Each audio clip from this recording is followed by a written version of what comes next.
জয়গুরু সবাইকে। এখন আমরা আছি যে সৎসঙ্গ কেন্দ্র গান্ধীগ্রাম পশ্চিম ত্রিপুরা, যে এটা আগরতলার পড়ছে এটা। যাই হোক, এখানে এসে মন্দিরটা দেখলে খুব ভালো লাগছে আমার। যে এখন আর একবার নতুন করে মন্দিরে কাজ হইতেছে। এখন যে পুরানা মন্দির আসছিল, পুরানা মন্দির ভাঙ্গিয়ে সেরে এখন একবার আচার্যদেবের আশীর্বাদে এখন একবার মন্দিরের কাজ নতুনভাবে শুরু হয়েছে। যে দেখে খুব ভালো লাগছে এখানে। আর আমি ভিতরের জায়গাটা সবাইকে দেখাই দিতেছি।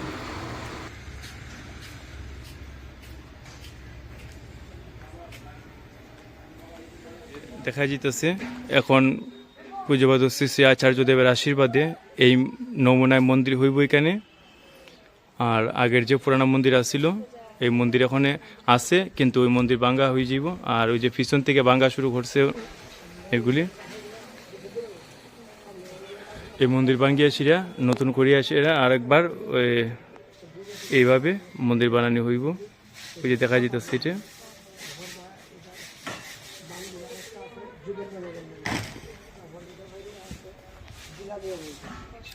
খুব ভালো লাগছে, আপনারা সবাই ভিডিওটা দেখুন।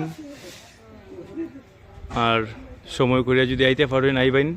সৎসঙ্গ কেন্দ্র গান্ধীগ্রাম পশ্চিম ত্রিপুরা, তার মানে এটা এয়ারপোর্ট রোডের সাইডে পড়ছে আর কি। জয়গুরু সবাইকে।